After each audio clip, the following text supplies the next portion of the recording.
Welcome to the Intriguing Beings podcast with me, Rue Chater. Over the last 20 years, I've been lucky enough to meet and interview a host of interesting people. This summer, I decided to record some of these conversations for a new podcast. Tune in every Monday for a new episode. Episode 5 with Colleen Carroll. My guest this week is Colleen Carroll. I sat down and talked to her at the Duotone meeting in Tarifa earlier this year. I've long been a fan of Colleen's riding, but it's only in recent years that I've spent a little more time with her and got to know her on a more personal level. What draws me to Colleen is her passion for the sport and her drive to get more women involved in kiteboarding. More than that though, she's extremely positive and very easy to talk to, and I think this shines through in this interview. She's won more trophies than I care to mention, and despite her modesty is one of the best kiteboarders on the planet. And for many years she's been pushing the wake style side of our sport. These days, Colleen is just as competitive as ever, but is also dedicated to helping the younger girls on the Duotone team too. Colleen is exceedingly passionate about the environment, and she has been doing a lot in her local community and further afield to promote ethical living and the reduction of single-use plastics. We talked a little about this and how she's very committed to making her event, the Hood Jam, as sustainable as possible. Over the years, Colleen has had the courage to strike it out in what has been a very male-dominated arena. Taking opportunities as they arose and getting out of her comfort zone has led her to where she is now. I really hope you enjoy this episode. Be sure to spread the word, tell your friends and share these on social media. Thanks for sending me some of your feedback. I really appreciate it too. I'll keep working to bring you a new episode every week. I'm sat here with a very talented lady by the name of Colleen Carroll. She's had a very successful career within the kiteboarding industry, won numerous events, and is kind of a bit of a pioneer, I would say, within female kiteboarding. I think that would be a fair thing to say, certainly within the wake style movement. Thank you. So Colleen, how did you get into water sports? Like, what got you started on this journey? Well, I've been in water sports my entire life. Since I was a little kid, my parents were windsurfers. We also lived more in the mountains, so we spent a lot of time doing other board sports, snowboarding, but also wakeboarding. And so I spent a lot of time going down to Hood River, the Columbia River Gorge. Yeah. As a child, because my parents were windsurfers, and so I was trying to learn to windsurf, which is really hard, or at least it was for me as a kid. And when I was pretty young, we started seeing kiteboarding first pop up. Some of the first two-line old school classics. Crazy stuff, yeah. And so we didn't get into it right away as a family, but my parents' friends kind of started picking it up here and there, and little by little they kept saying, you should try it. And then my older brother and I kind of begged, we don't want to learn to windsurf anymore, let us kite. So we started trying it kind of slowly because I was really passionate about snowboarding in high school and when I was a teenager, and so I was actually chasing endless winter for a while there. But once I graduated college, I had time on my hands, and I discovered that I had been living in a really good kite spot, actually. I didn't even really know it, and I met there's actually a kiteboarding club at my college. No way. And I found out about it right about the time I was graduating, which is kind of funny. But so just at the end of it all? Just at the end, but I met the guys, and they kind of helped me out, watching my back when I was still learning. Where was that? And stuff. That was in Bellingham. Okay. So I really started learning between Hood River and Seattle, a spot called Jetty Island.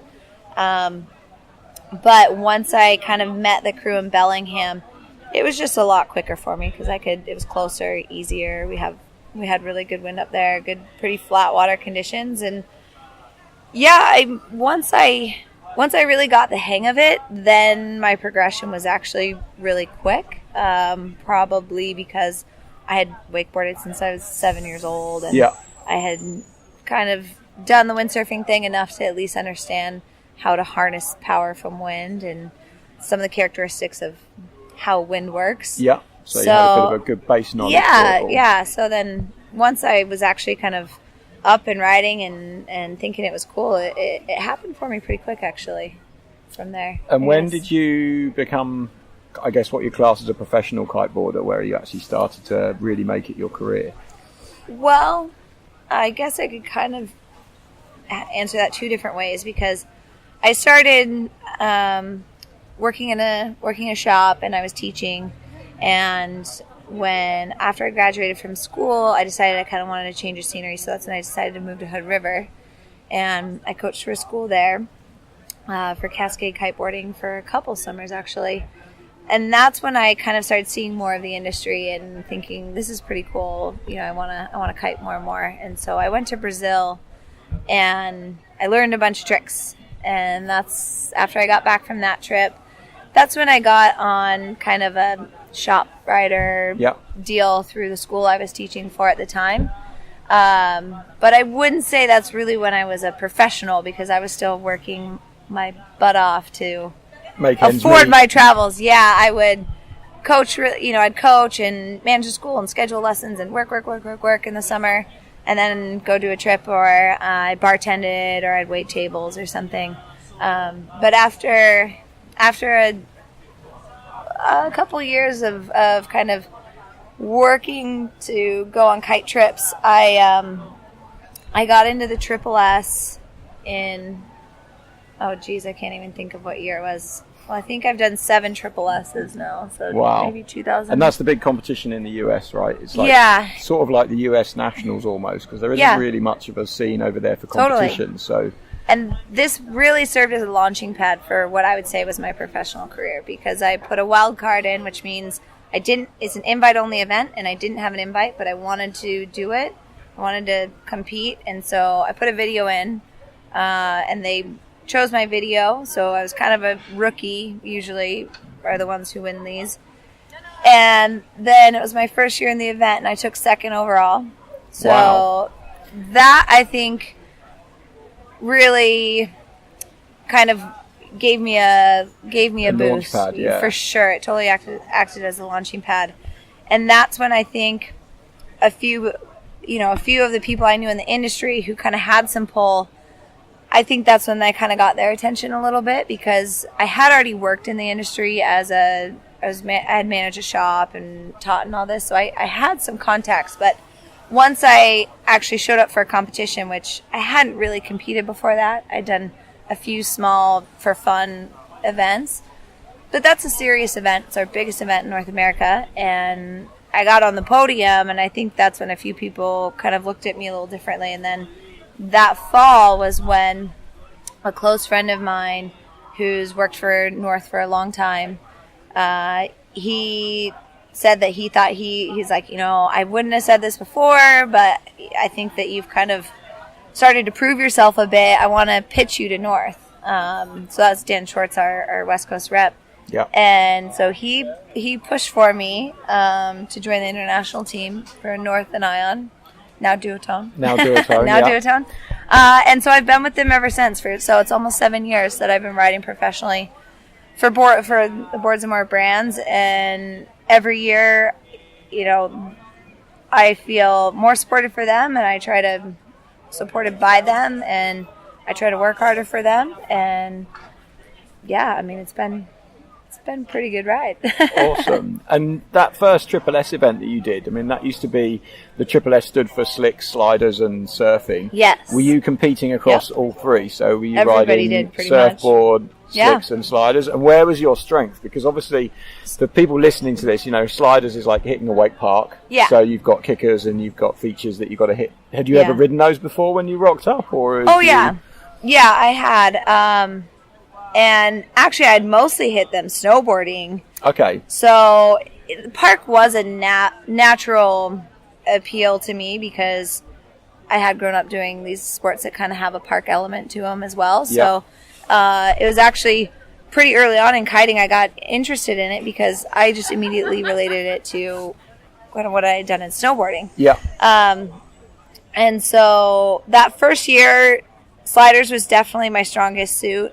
Surf was definitely my weakest suit. I like to go out and slash some waves, but it's not your forte. No, not for sure not.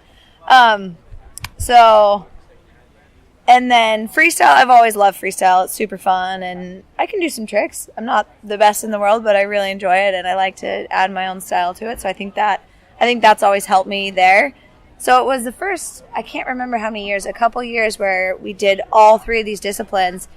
And it was super fun, but it was completely different in the sense that Triple S back then had no prize money, didn't have these amazing, massive concerts with these big bands. And it was kind of a jam session. They were really looking for progression. So there'd be 2 heats. Guys and girls would all ride at the same time. Jam session for an hour and a half or hour or whatever it was. You all judge each other. You party at night. There's no heat times. Sometimes you didn't. Yeah, it was really relaxed. So it was definitely different than it is now. It was awesome and super fun. Now everyone takes it a lot more seriously, and with that, I think as people started getting more serious about it, kind of partially because of conditions and length of the competition format, as kind of the style of riding has evolved. Right now there's no way we could complete 3 disciplines in 1 week. So it doesn't happen anymore. No, it doesn't happen anymore. And also in the Outer Banks, the wave season is in the fall. So in June, you can get lucky with a little bit of swell here or there, but for the most part, it's not when they have good waves. So it wasn't even showcasing the best of what they have. So they actually started a second event, the Wave Classic, that happens in the fall. Later in the year. Yeah, which I think is better for everyone. And let's be honest, the best park riders in the world aren't going to be the best kite surfers in the world. That's 2 totally different groups of people. Yeah. So it's cool that they can really split it up and differentiate from it. And I guess if you're training really hard to be good in the park, you just don't have the time to be training really hard to be good at surf. So you're just going to end up being average at all of those things rather than a master of one. I mean, there's your occasional superhuman who comes out and they're really good at multiple disciplines. But yeah, for the most part, if you're trying to be the best in the world at something, you're not going to be the best in the world at 3 different disciplines of the same sport. And when you came second that first time, you must have you were the rookie, you were the new person on the scene, you were the new person at the event. What did the other girls think of you when you rocked up? Like, how was that breaking into that sort of that group of people? Was it quite cliquey, or were they quite welcoming, or were they like, who's this rider that's come along and jumped on the podium? No, I think it was really welcoming. It was also a smaller... There weren't as many women in the competition then, so there wasn't as much competition, but I didn't expect to get on the podium that year, for sure not. But no, I think they were super encouraging and inviting and happy for me when I landed new tricks, and it was a really good time. And you've been on to win that competition multiple times. Yeah. How does it feel when you get to stand on the top step? It's the best thing ever. Yeah, for sure. And are you still chasing that goal? Is that one of the things that you want to do, is to get back on the top step again every year? Yeah. That you can? Is that what you're working towards? Or are you now, after 7 years, thinking, okay, I've won it a bunch, I don't need to be pushing as hard as I maybe used to? I don't have to win it. Of course not. I mean, not that that's something you just get to choose, but I absolutely, if I show up to an event, I want to try to win. That's the goal. That's why I'm there. This year was a really hard year for me. Mostly, our conditions were quite different from any year we've had. So we had to do a super shortened version of what our competition really should have been or normally is. And so it kind of just is the way the cookie crumbled for me, I guess. I could have done more. I also feel like I just didn't quite get so lucky. But that's competition, and that happens, and everyone has to show up and take the conditions as they come. I mean, we're all out there at the same time, so you just have to make the most of it. But yeah, I'm definitely disappointed anytime I don't win, but at the same time, I'm pushing for a lot of other things in kiteboarding right now, and what I'm trying to do in the industry, with some kind of female-specific kite projects, and I'm trying to develop a project right now to kind of leverage, I guess, the voice that I have and the following that I have to kind of spread some things that I've noticed and I feel about what we're doing to our oceans and our planet. And I don't want to shake my finger at anyone, but I would like to just spread some things that I feel like I'm learning and getting more tuned into. And so I definitely have some of these things that maybe are becoming more important to me than winning. Yeah.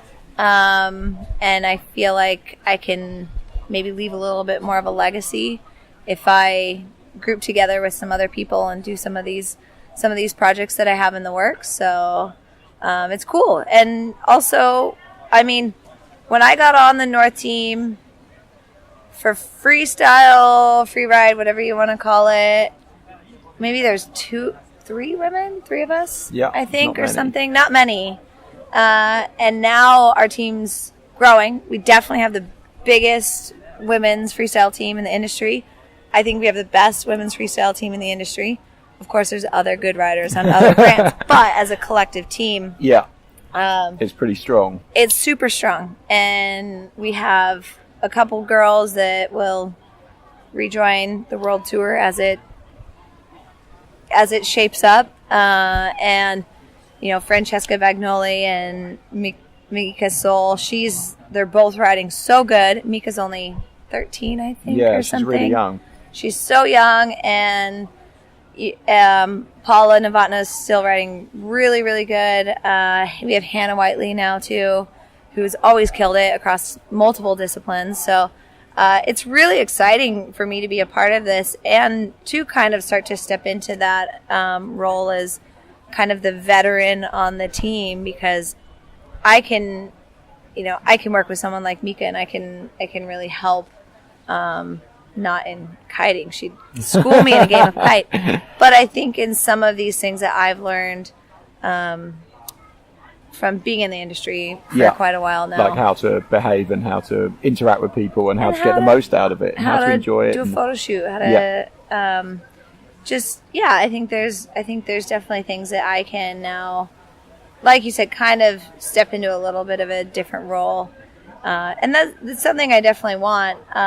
But I'm still competitive, and I know I can still shred. And when you rock up to an event, you want to win it. Yeah, have you always had a competitive nature? Were you competing in wakeboarding and snowboarding and stuff, or was it really just from kiteboarding that you got into it? It was really just kiting. It's funny. That's quite strange. A lot of people are like they're just super competitive in everything they do, and then they come to kiting and they want to compete. As a kid, I did gymnastics and I loved it, and then I got to the age where they go, okay, now it's time to compete, and I just went, no way, I can't compete. No, not me. I don't want to compete.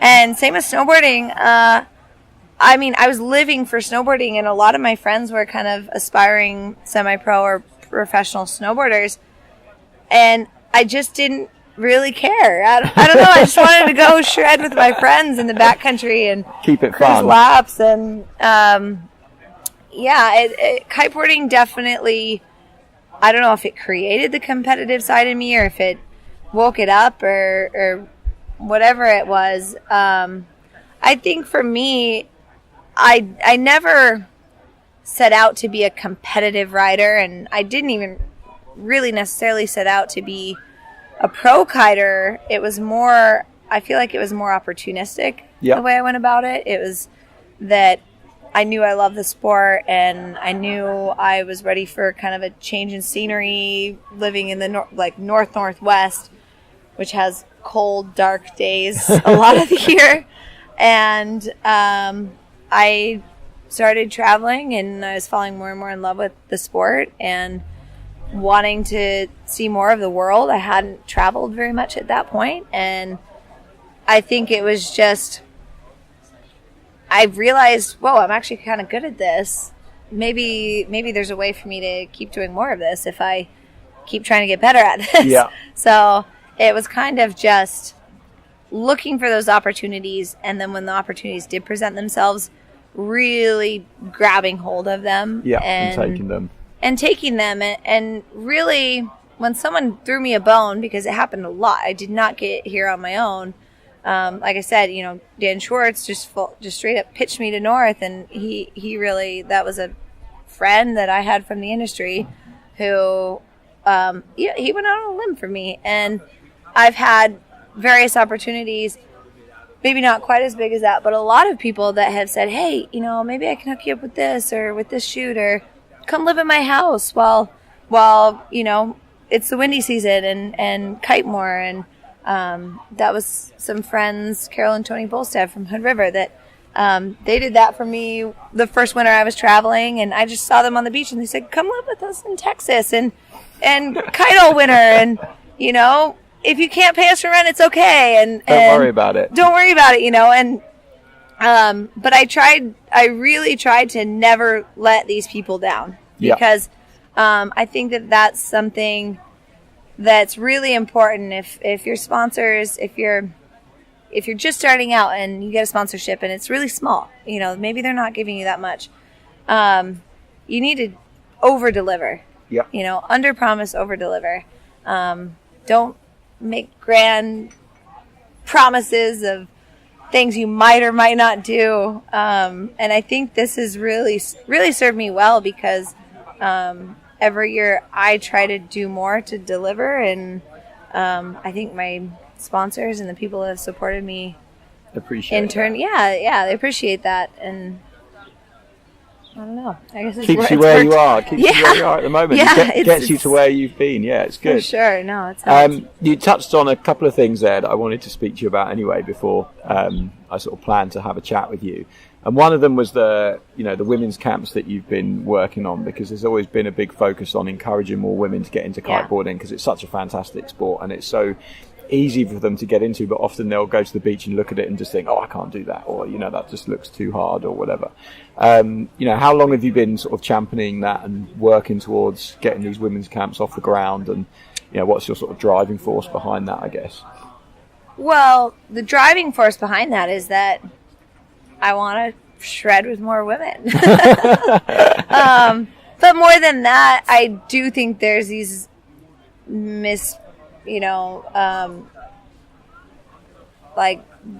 there's this stigma about kiting that it is super extreme and it is really hard and you have to be really strong and blah, blah, blah. We've all heard it. But women can be the best students. They can learn the quickest, because a lot of times they have more finesse, they are more patient, they think about it before they try, they listen. And so I think there's no reason why we can't have just as many women on the water as guys. But to the camp specifically, I started doing a few camps with Tanya Farman for her school, the first school that I worked for, Cascade Kiteboarding in Hood River. She organized a few that I did, and after that, it was such a cool week and such a cool experience. Not only for the women in the camp, I got a lot out of it, because these women that come to the camp to learn to kiteboard, they're awesome. I mean, they come from all different backgrounds. They're super cool. They're really chill. They're there because they want to be there.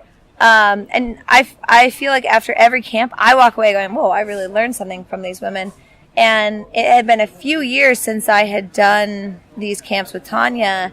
And my best girlfriend, Sensi Graves, who's also a pro kiter, and myself, she had actually done some with Tanya too. And, we were kind of thinking, we'd really like to do more camps. And Tanya's always done her in Baja, which are great. But Sensi and I travel the world, and we're kind of going, kind of want to do some camps somewhere else. Kind of want to do them. Maybe we do them on our own. And so the last couple of years, we've started doing a few of these camps. And I've just always had the same feeling as kind of those first ones, where I leave the week just feeling exhausted physically, but really revived just in spending a week with total strangers that come from all across the world, totally different backgrounds, professions, demographics, whatever.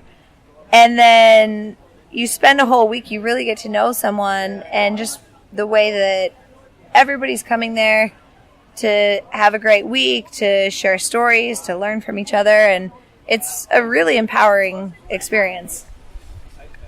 How many of these camps are you running a year now? We've just done one a year for the last little bit, but we'd like to have a schedule of 3 a year. Okay. I think that would be the goal. I think maybe next year we can do 2. Yeah. And then we're still talking to see if we can pull one off in this December.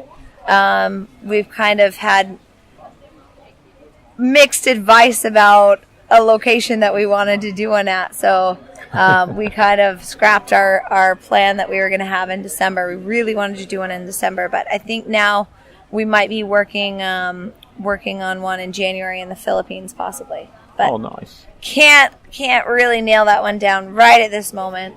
It's only July, so we have time. Yeah, you still got time to organize it. Yeah, but we've been doing them mostly in Mexico so far, and I love Mexico. Sensi loves Mexico. It's a great place for us to go from North America. We have so many good flights, and I just really vibe well with the culture, and kiting's good. And what would you say to any women listening to this who, maybe haven't tried kiteboarding or never thought about trying it? What's your advice to someone thinking, maybe I should give that a go? Do it. Just do it. Go to a school. I mean, don't just do it on your own. Go to a good school.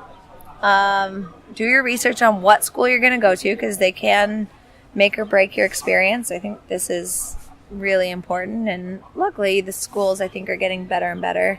But yeah, and also find a good location. Find somewhere where it's going to be your style. A lot of people try to force it in places that are really cold or not that windy, or they have to chase it and they have to reschedule. And I think if you really want to learn, sometimes it's nice to just go on vacation, book it somewhere where it's going to be good. Peak season, the wind stats are really good for that time of year, and you can get multiple days in a row. This is something that I've seen as a coach, that kiting consecutively is so beneficial. You progress leaps and leaps, being able to just build off the day before. Go every day. Yeah. And then you go in the next day and you get a bit better and get a bit better, rather than having a break in between where it kind of drops off a little bit. Just make it fun. And what about for girls that want to come on your camps? Have you got a certain level they need to be at, or is it kind of all inclusive, or what's the deal with that? So typically we've run intermediate and above, which means you have to be able to be self-sufficient. You can ride and stay upwind. You can do self-rescue. You can launch and land your kite safely. And this is really where we've started. Yeah. However, we are kind of expanding this to beginners as well. But it's more limited, because the way that we do that is we'll always partner with a local school. So we can still include a certain amount of beginners each camp, where we can be in the group, do the group activities together, and it adds to the dynamic, because it's cool to have a little bit bigger group and people at different points in their progression. We did this with the last one. We had 2 beginners and 6 intermediate kiters, and it was great. It was really cool, because the beginners are so excited, and they're just super really pumped. Fired up. They're really pumped on every day learning a little bit. And then some of the more intermediate girls are even giving them some advice. So it really, I think it adds to this group bonding kind of experience that goes on, which is, it really, I don't know if that sounds cheesy, but it really is very cool. And so we like this. We kind of tested it with the last one, but we just team up with a local school, and that way we can get them the levels. Yeah, we can get the one-on-one attention that beginners need, because we're never going to try to teach beginners in a larger group setting, and we can still focus on jumps and riding surfboards, or doing more advanced tricks, or even some foiling. Ladies. We had some foiling interest the last one, so no, we're doing our best to definitely accommodate all levels. Okay, and I know something else that you're passionate about, which you touched on briefly there, was your passion for the environment, recycling, single-use plastics, all that kind of thing. What's your? I mean, it's kind of a silly question because obviously it's obvious what your motivation is behind it. But what makes you so much more passionate, do you think, about these issues than other people, and how are you working towards making some changes? I mean, it's hard to compare my motivation to other people, I guess. I do have an environmental economics degree, which was... Okay. That's what I went to school for, which I think it should have been more appropriately called a sustainable business degree. So, okay. Growing up in the Northwest, as a kid, I play outside every day. I run around the woods. I go on the rivers and the oceans, and I've been a snowboarder almost my whole life. So I don't want our winters to disappear. And I think I've just been switched on to this from a kid and from spending so much time outside. And my parents are also environmentally aware. But I did also study this in school. And actually, since traveling more is when it's really, I guess, pulled on my heartstrings even more, because everywhere I go, I see plastic and I see garbage and I see, really contaminated, dirty water pouring into the oceans, and it's right in front of my face a lot of the places we go. So I feel like I can't, not that I'd want to ever ignore it, but I can't. It's shouting at me to get on board and try and do something about it. For sure. And I don't feel like I've done nearly enough yet. I mean, I try to minimize my footprint, and I try to encourage the people around me to do the same in Hood River. And I'd say even lately, I feel like we're kind of infiltrating the whole KPL. I'd say our crew of riders are more environmentally minded than a lot of others that I meet. And maybe that's because, Sensi is really strong in this feeling too. We spend a lot of time together and kind of do these camps together and stuff. And but so is her boyfriend Brandon and a few of the other riders on tour. And so I think because we kind of have, it's not just one person being the annoying person to remind you to bring your own water bottle, shaming you for not having your own water bottle. It is kind of just becoming more of a way of life that we're all practicing.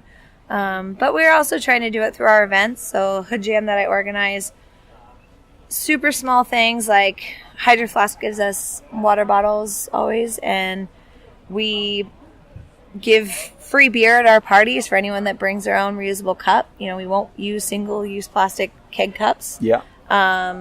So they're really, really small things, but even just doing something small like that, I think if you put it in a good way, you put it in a positive way, you don't necessarily shame somebody for not knowing it, but you just explain it to them. They're really open to it. They go, oh, that's actually really cool, and then we can just spread these little messages, these little hints of like, oh, maybe you don't need to put all of your fruit in plastic bags or something at the grocery store. Like, here, bring this, here.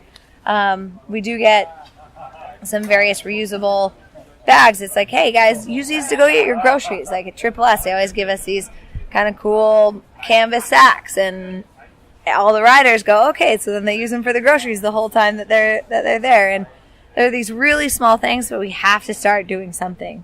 And I think even just talking about it helps as well, because it does spread that message. And I do have ideas and plans to develop a project that I hope will do more than what I'm doing right now, to create awareness and to hopefully instill some change. But I don't want to say too much because it's totally just ideas at this point.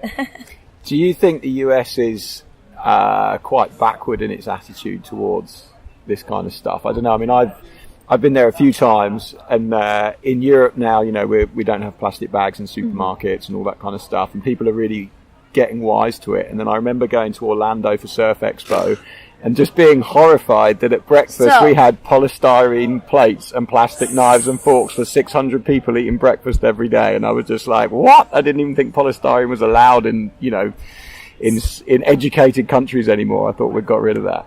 Something we have to remember about the States, and I have to tell myself this all the time because I get really frustrated by things like this because I feel like I can't do anything about it and it's happening so quick, and it scares me, honestly. The U.S. is huge. It's just, geographically, it's massive. And there's going to be very different people all over the places.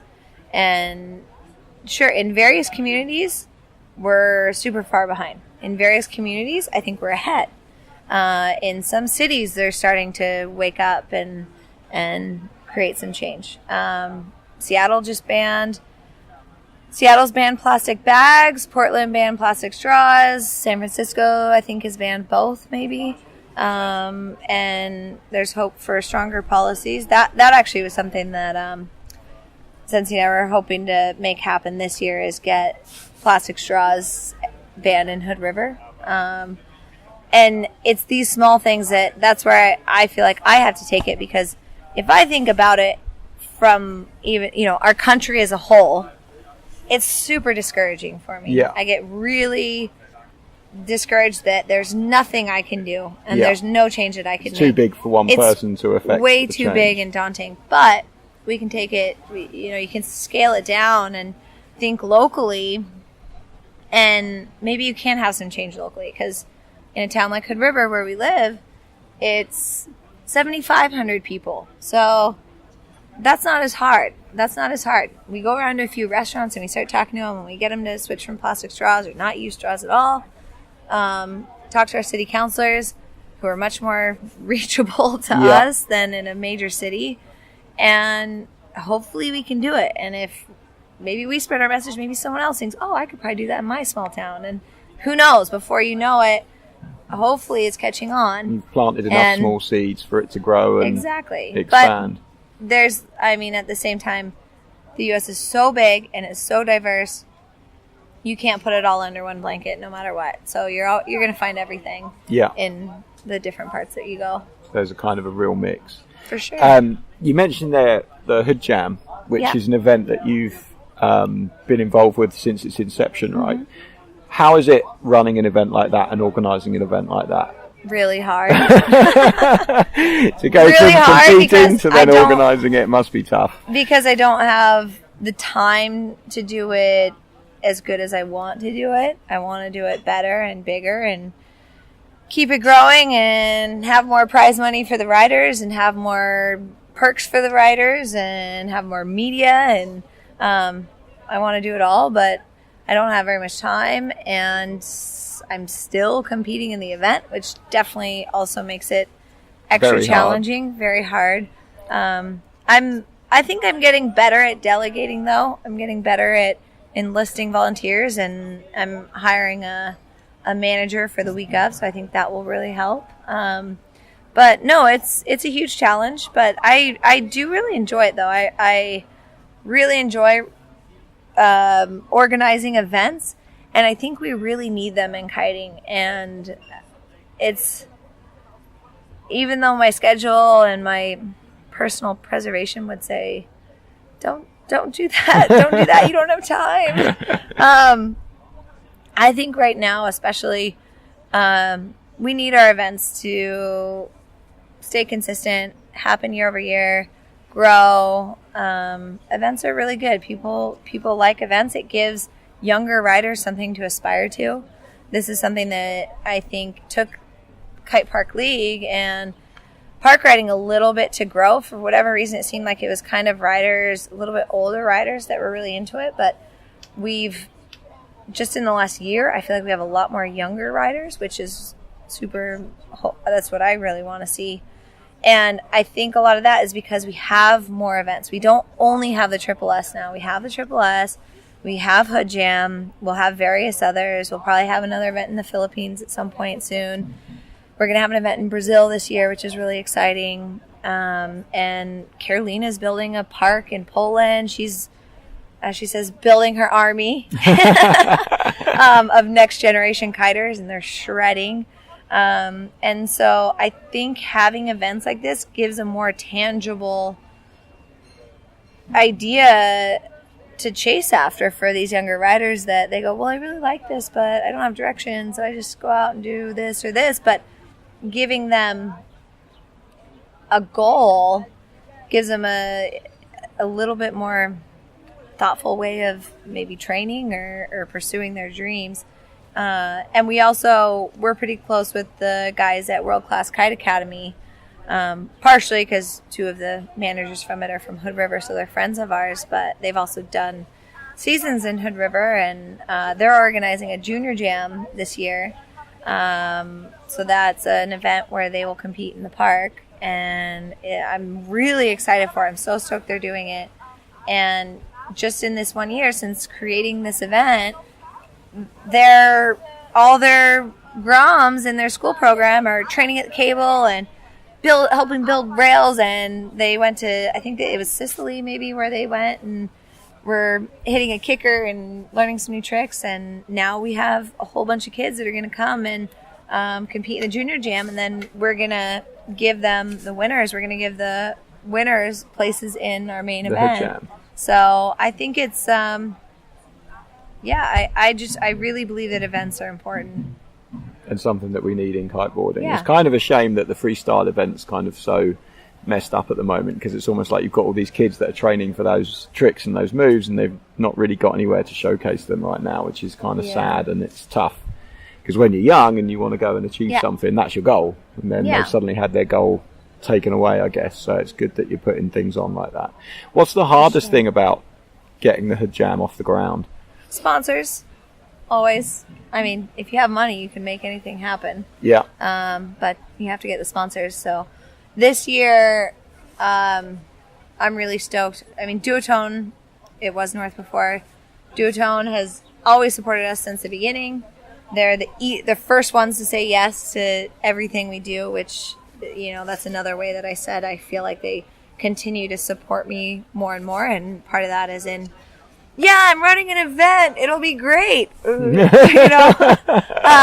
But they've believed in me and believed in us, and they've continued to back us up. And all of our events on the KPL, actually, North now Duotone, has sponsored, which I think really says something for kind of our mantra of true kiteboarding. Because sure, they love strapless freestyle, they love wave riding, foiling, big air freestyle, but they don't even forget about, some people would say park riding's still a niche, but they even show us true support with money.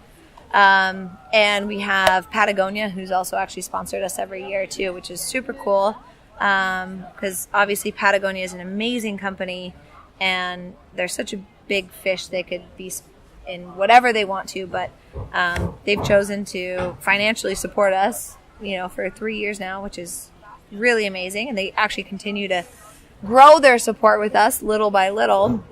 And we also have Wind Voyager this year, which they've been the title sponsor of Triple S for several years, and they like what we're doing. And so that really helps that we have these guys that we've built kind of a little more long-term relationships with, that keep coming back. And that's where we really have to make sure we're delivering on our promises. But it's always a struggle. I mean, I hear way more no's than I hear yeses, and you just have to go, okay, well, thanks. Even if you worked for days on the proposal, you just got to move on to the next and roll with the punches.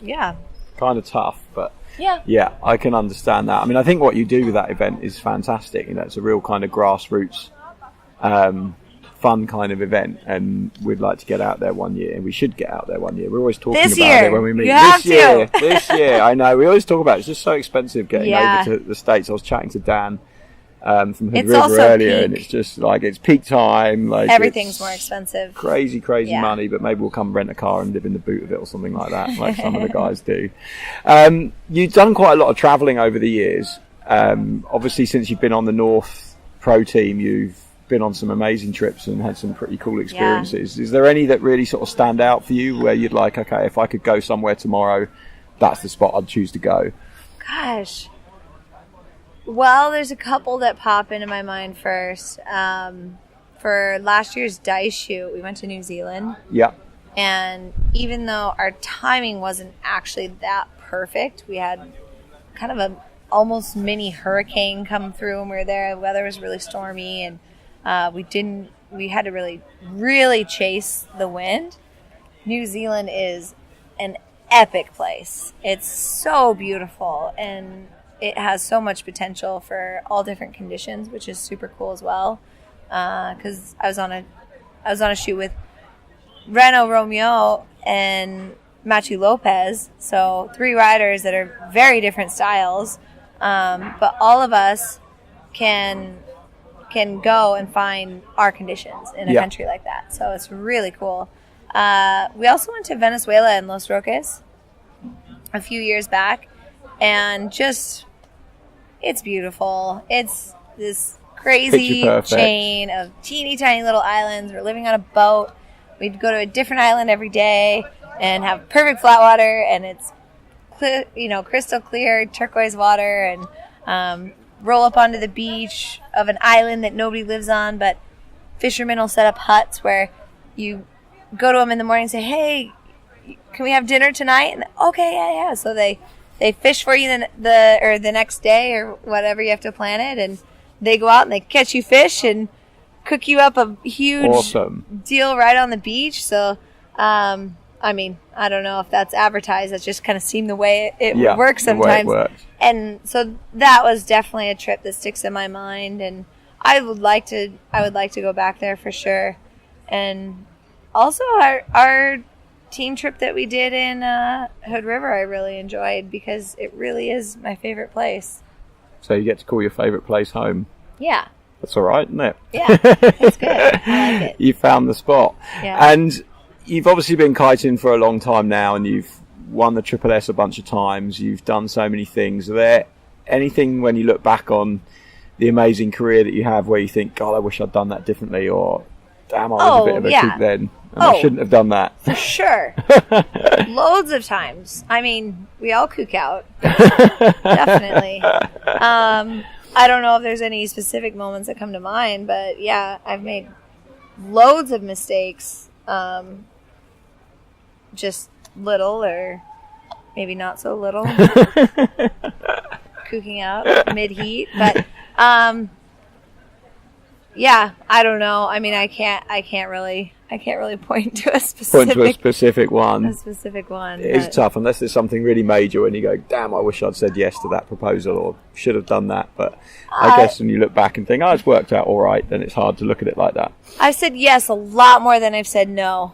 Maybe when I shouldn't have. I think that was part of the key to my success, especially in the beginning, is I said yes and I went for it, and even if I didn't have much money left, I figured I'd make it work. That was definitely something that I think really, really helped me out. And I've also I think I've put a pretty strong emphasis on writing for the magazines and being active there. And just if I'm on a trip, how can I make the most of it? Maybe I was a little more strategic in that way or something, because I want to make the most out of this time for myself and for my sponsors. And so I think just being open to opportunities when sometimes even people I didn't know that much, come with us here, and so okay. Yeah, okay, sure, why not? You never know what that's going to open up for you. And I think especially in the beginning, that really helped me get to where I was, because I said, even before I had a sponsor, I had a friend say, "Hey, I'm driving down to Baja with 4 dudes, and we're gonna kite. And if you hop in with us, you don't have to pay for gas or whatever." And this was actually Tanya Farman's husband, who was the Liquid Force rep at the time.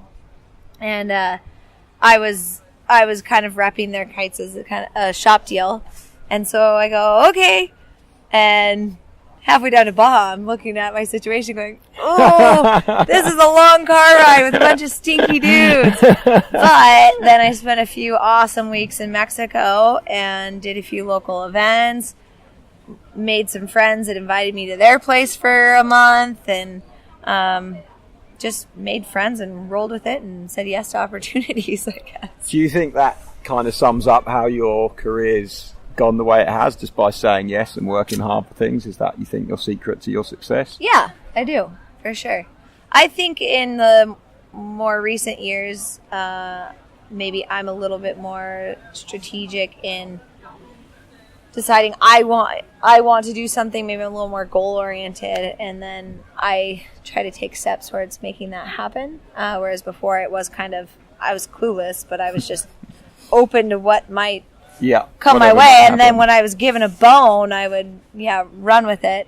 So now I'd say maybe I'm crafting my path a little bit more deliberately. But absolutely, I think it was.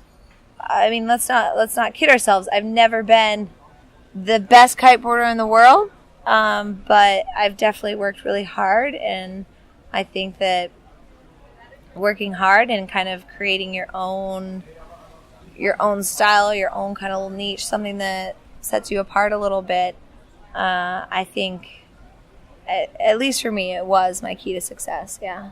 I think you did yourself a disservice there, because you are probably one of the best wakeboard style kiteboarders in the world. You've won the Triple S numerous times. You can't sit there at the top of the podium and say, I'm not the best. You are the best. No, you're on the top of the podium. I'm definitely one of the best, but I mean, I've never put myself up against, I guess, the best freestylers in the world, like on the world tour or something like that. So, and who knows, maybe if I'd gotten into it a little bit earlier, or decided you wanted to go down that style of riding more, and trained properly, maybe I could have. But as I said, I did really focus a lot of my energy on creating stories about the places that I went and contributing content to magazines like yours. And I also really enjoy that. I really enjoy writing, and I enjoy sharing my stories, and so I guess I just spent my time a little differently, so who knows? Well, I think that's a nice way to end it. Say yes, work hard, and get every opportunity that comes your way, and you never know where you might end up. Never know. I'd be traveling the world. You could well be traveling the world. Well done. Well, Colleen, thank you very much for your time. Thank you, Ru. I really enjoyed that. Thank you. That was fantastic. There we have it. Episode 5, done and dusted. I really hope you enjoyed that very insightful conversation with Colleen, and I'm thankful for the time that she gave me. I'll have another episode ready for you next week, and if you enjoyed this one, be sure to spread the word, tell your friends, and share it on social media. Until next week, you've been listening to the Intriguing Beings podcast with me, Ru Chater.